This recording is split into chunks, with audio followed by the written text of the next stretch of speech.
Welcome back to Judicious.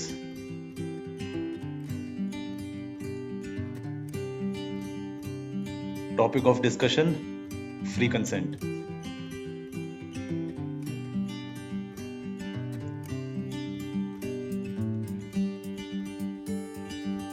We will begin with the definition of free consent as mentioned in section 13 of the Indian Contract Act 1872, जो ये बोलता है कि दो या दो से ज्यादा लोग उनके बीच में कंसेंट तब माना जाएगा जब वो किसी एक चीज के बारे में एक ही सेंस में बात करें और एग्री करें, राइट?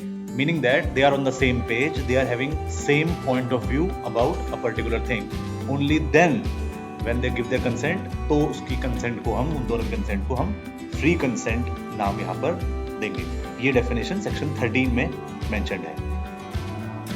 अब सेक्शन 14 जो इंडियन कॉन्ट्रैक्ट एक्ट का है, वो कुछ ऐसी सिचुएशंस बताता है जहां पर कि कंसेंट को फ्री नहीं माना जाता। मतलब कंसेंट वहां पर है मगर वो फ्री विल से नहीं है, किसी और एक्सटर्नल फैक्टर की वजह से है। कंसेंट देने वाले इंसान का वहां पर खुद 100% उसका मन नहीं है, राइट? कौन सी वो सिचुएशंस हैं आपके स्क्रीन पर as they appear one by one. Coercion है तो फ्री कंसेंट नहीं होगा। अनड्यू इन्फ्लुएंस है, फ्री कंसेंट नहीं होगा। फ्रॉड के केस में फ्री कंसेंट नहीं है। मिस रिप्रेजेंटेशन या मिस्टेक के थ्रू अगर किसी इंसान ने कंसेंट वहां पर करी, सहमति दी, तो वो उसकी फ्री विल से नहीं है, उसकी खुद की इच्छा से, उसके खुद के मन से वो नहीं है। फ्री कंसेंट में वो नहीं आएगा। और बिना फ्री कंसेंट के, हम पहले भी देख चुके हैं प्रीवियस वीडियो जो essential elements of a valid contract का था, अगर कंसेंट फ्री नहीं है तो ऐसी बिना फ्री कंसेंट के जो कॉन्ट्रैक्ट बनेगा वो वैलिड कॉन्ट्रैक्ट में नहीं आएगा। एक एक कर पांचों कंडीशंस को थोड़ा ब्रीफली पढ़ते हैं।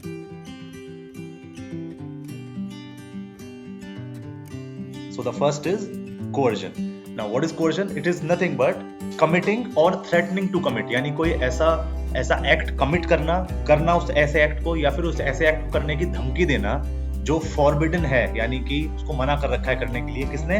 Bye the IPC, that is Indian Penal Code, right? और इस एक्ट को करने का पीछे लोगों का इंटेंशन क्या है कि सामने वाले पर्सन को हम एग्रीमेंट के अंदर एंटर करने के लिए मजबूर कर दें, इन एक्ट को कर या इन एक्ट को करने की धमकी देकर। और ये एक्ट, मैं अगेन रिपीट कर रहा हूँ, फॉरबिडन होते हैं बाय द आईपीसी।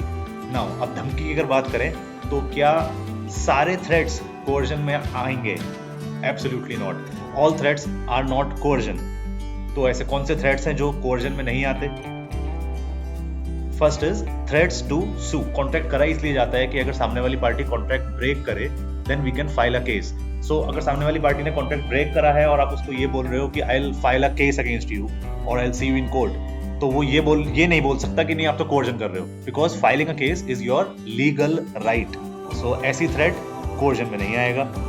सेकेंड, कुछ स्टैट्यूटरी कंपल्शंस होते हैं, लीगल कंपल्शंस, जो हमें फॉलो करने मैंडेटरी हैं। इलेक्ट्रिसिटी यूज कर रहे हो, बिल पे करना पड़ेगा। नहीं बिल पे कर रहे, लाइनमैन अगर लाइट काटने की अगर आपको बात बोल रहा है तो वो कोवर्जन नहीं है, that is a legal threat, right?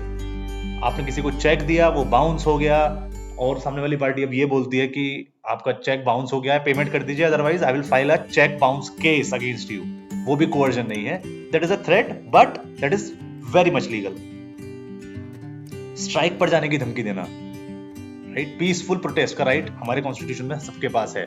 So if you are giving a threat to strike, that is also not amount to coercion. और लास्ट है, अगर आपने कोई प्रॉपर्टी मॉर्गेज कर रखी है, राइट? इमूवेबल प्रॉपर्टी मॉर्गेज होती है, मूवेबल प्रॉपर्टी का प्लेज किया जाता है, हमको पता है। तो अगर कोई प्रॉपर्टी आपने मॉर्गेज कर रखी है और आप उसका जो लोन अगेंस्ट प्रॉपर्टी है वो रिपे नहीं कर पा रहे, तो जिसने आपको लोन दिया, right, that creditor might detain the property, वो उस प्रॉपर्टी को रख सकता है अपने पास, सेल ऑफ कर सकता है। अगर वो ऐसा करने की आपसे बात बोल रहा है तो वो भी कोवर्जन में नहीं आएगा, वो उसका लीगल राइट है, राइट? आगे बढ़ते हैं। Next is undue influence.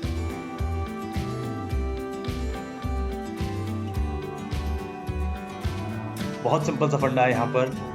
अगर एक ऐसा कॉन्ट्रैक्ट है जिसमें कि दो पार्टीज जो हैं उनकी पोजीशन सेम नहीं है, मीनिंग दैट एक पार्टी डोमिनेटिंग पोजीशन पर है उस कॉन्ट्रैक्ट के अंदर और सामने वाली पार्टी उसके नीचे पोजीशन पर है, मतलब कि एक के पास डोमिनेटिंग पोजीशन का एडवांटेज है और दूसरे के पास वो एडवांटेज नहीं है, तो बाय डिफॉल्ट हम समझ लेंगे कि यहाँ पर एक पार्टी के पास अनड्यू इन्फ्लुएंस है दूसरे के ऊपर, उसके पास ये, क्योंकि उसकी पोजीशन स्ट्रांग है as compare to the other party, तो वो दूसरी पार्टी को गलत तरीके से इन्फ्लुएंस कर सकता है और इस इन्फ्लुएंस करके क्या करना चाहेगा, वो अनफेयर एडवांटेज अचीव करना चाहेगा सामने वाली पार्टी के ऊपर, राइट।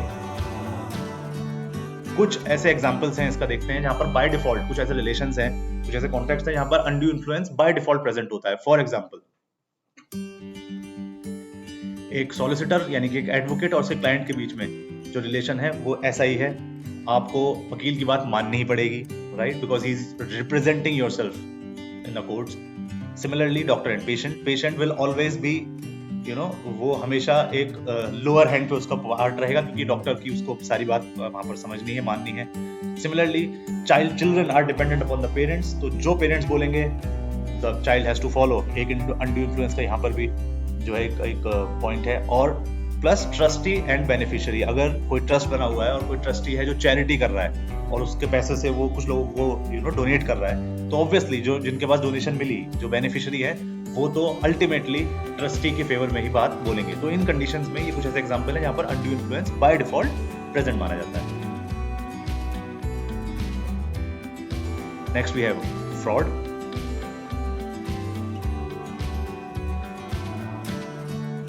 बहुत सिंपल है, एक पार्टी दूसरी पार्टी को कुछ रॉन्ग रिप्रेजेंटेशन ऑफ फैक्ट्स कर रहा है, गलत चीजें बता रहा है जो कि एक्चुअल में सही नहीं है।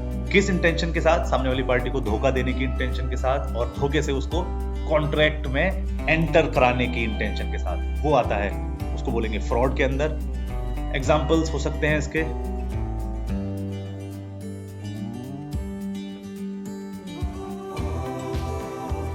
फॉल्स फैक्ट्स का रिप्रेजेंटेशन करना, यानी कि ऐसे फैक्ट्स बताना सामने वाली पार्टी को जो एक्चुअल में विच आर नॉट ट्रू।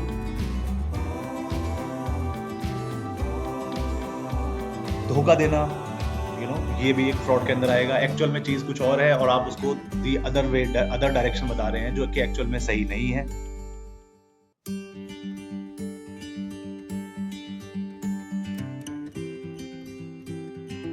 कोई ऐसे एक्ट को परफॉर्म करना जिसको डिसीविंग एक्टिविटी यानी कि धोखाधड़ी वाली एक्टिविटी माना गया है लॉ के द्वारा ही, right.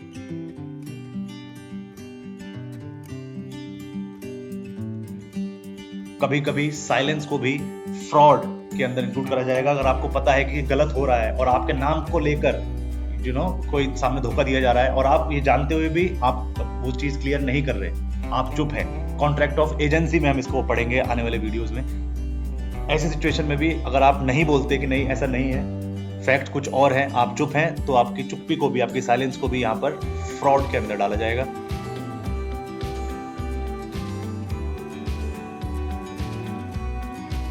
When you are having knowledge about anything और आप उसके बारे में नॉलेज होते हुए भी उस नॉलेज को बता नहीं रहे सामने वाले को और उसको डिस्क्लोज नहीं कर रहे, तो वो भी एक एक्टिव कंसीलमेंट है, यानी कि आप जानबूझकर फैक्ट्स को छुपा रहे हैं। नहीं बताना मतलब छुपाने के अंदर में आएगा, because you are having the knowledge and still you are not disclosing the same. ये भी फ्रॉड के अंदर इसको रखा जाता है। Moving on, misrepresentation. इससे पहले देखते हैं व्हाट इज रिप्रेजेंटेशन। सिंपल है, रिप्रेजेंटेशन का मतलब है स्टेटमेंट्स ऑफ फैक्ट को प्रेजेंट करना अदर पार्टी के सामने इस व्यू के साथ कि वो इन फैक्ट्स को जो कि सच है एक्चुअल में उसको देखे, समझे और कॉन्ट्रैक्ट के अंदर एंटर कर जाए। तो इसमें कोई गलत चीज नहीं है, रिप्रेजेंटेशन तो लीगल है।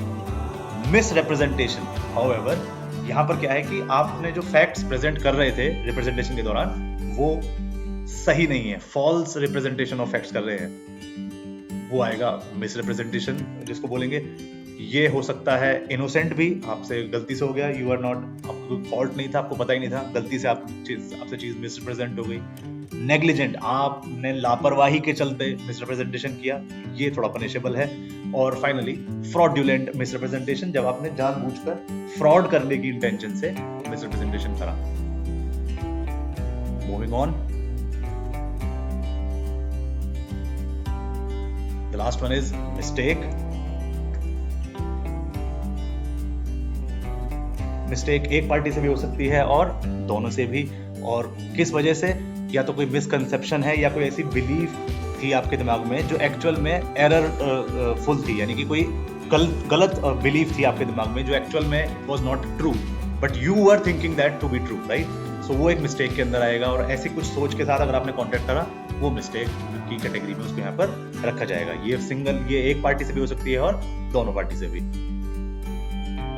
मिस्टेक का पॉइंट हल्का सा आगे थोड़ा और डिस्कस करेंगे। अगर हम मिस्टेक की बात करें, so mistake can be of law and mistake can be of fact. अगर आपको कानून के बारे में नहीं पता तो वो आएगा मिस्टेक ऑफ लॉ के अंदर, और अगर आपको कानून के बारे में तो पता है मगर आपके कुछ फैक्ट्स में मिस्टेक हो गई, ये जनरल हो भी जाते हैं, कोई डॉक्यूमेंटेशन में हो गया, कोई और छोटा कुछ और मिस्टेक हो गया, उसको रखेंगे मिस्टेक ऑफ फैक्ट के अंदर। दो कैटेगरी यहाँ पर हो गए।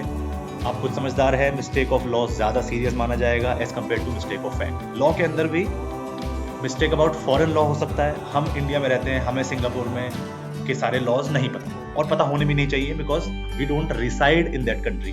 सो मिस्टेक अबाउट फॉरेन लॉ हो गया। Second is mistake about Indian law. This is more serious because जिस कंट्री में हम रह रहे हैं हमें वहां के लॉ तो पता होना बहुत ज्यादा जरूरी है, ठीक है? अगर हमसे मिस्टेक अबाउट फॉरेन लॉ हुआ है, हमसे फॉरेन लॉ के बारे में कोई मिस्टेक हो गया, तो उसको हम कैसे ट्रीट करेंगे? We will treat it as a mistake of fact, क्योंकि वो भले ही वहां के लिए लॉ हो, हमारे लिए तो वो एक मिस्टेक ऑफ फैक्ट की बात है। तो ऐसी कोई गलती अगर हमसे हुई है, so we will treat it as a mistake of fact.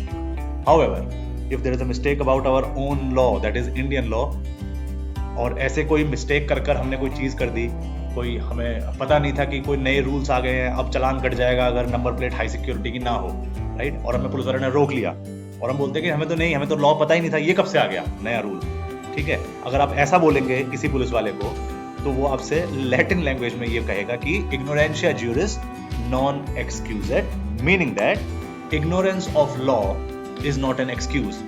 आपको लॉ नहीं पता, ये कोई एक्सक्यूज, वैलिड एक्सक्यूज नहीं है माना जाएगा। और इसीलिए आपका जो अब यहाँ पर चालान कटना है, जो आपको फाइन देना है, वो एब्सोल्युटली 100% वैलिड है। यू हैव टू पे दैट फाइन, राइट?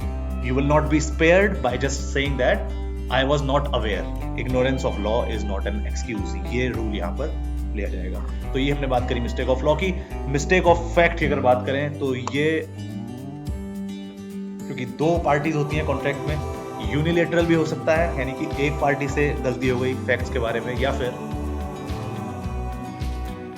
दोनों ही पार्टीज जो कॉन्ट्रैक्ट में थी उन दोनों से ही मिस्टेक ऑफ फैक्ट हुआ है। बायलेटरल मिस्टेक ऑफ फैक्ट कैसे हो सकता है? वो हो सकता है सब्जेक्ट मैटर, यानी कि जिस चीज को लेकर कॉन्ट्रैक्ट करा जा रहा था उसकी एग्जिस्टेंस के बारे में मिस्टेक हो गई कि वो था कि नहीं था, उसकी आइडेंटिटी के बारे में मिस्टेक हो गया है दोनों ही पार्टीज से, सब्जेक्ट मैटर की क्वांटिटी के बारे में, कि कितना अमाउंट होना चाहिए था उसका, उसके बारे में आपसे मिस्टेक हो गई दोनों पार्टी से, उसकी क्वालिटी के बारे में मिस्टेक हो सकती है, उसके प्राइस को लेकर दोनों पार्टीज में कंफ्यूजन हो गया, या फिर उसकी ओनरशिप को लेकर, ठीक है? तो ये सारे मिस्टेक ऑफ फैक्ट्स हो गए बायलेटरल। नाउ इसका रिजल्ट देखते हैं क्या होता है यूनिलेटरल और बायलेटरल दोनों का। अगर किसी एक पार्टी से मिस्टेक हुई है और उसने कॉन्ट्रैक्ट बना लिया, तो वैसा कॉन्ट्रैक्ट वॉइड नहीं होगा, वो वैलिड माना जाएगा, क्योंकि उस पार्टी ने अपने ही मन से कुछ चीज सोची और उसी हिसाब से कॉन्ट्रैक्ट कर लिया बिना दूसरी पार्टी को कंसल्ट भी करे। मगर वो ये बाद में बोलकर बच नहीं सकता कि नहीं मुझसे तो गलती हो गई। नहीं, आपसे सिंगल पार्टी से मिस्टेक हुई है, आप वो कॉन्ट्रैक्ट जो बन गया मिस्टेक के थ्रू, वो वैलिड है क्योंकि आपने दूसरी पार्टी को कंसल्ट ही नहीं करा। तो ये बात याद रखने वाली है। मिस्टेक ऑफ फैक्ट अगर यूनिलेटरल होती है तो वो, और उससे जो कॉन्ट्रैक्ट बनता है वो वैलिड माना जाएगा, जबकि अगर दोनों ही पार्टीज से मिस्टेक ऑफ फैक्ट हो गया है इन 6 पॉइंट्स के बारे में, तो वो कॉन्ट्रैक्ट वॉइड माना जाएगा, क्योंकि दोनों ही parties were at mistake. So that is it about the topic of free consent. A lot of students ask questions regarding this. That's why I uploaded this. I hope you got the hang of it. समझ में आ गया होगा अच्छे से। ये कोई doubt, question, query है, comment section में, you are most welcome. Next video lecture में आपसे आगे मिलेंगे। Thanks for your time and patience. Thank you so much.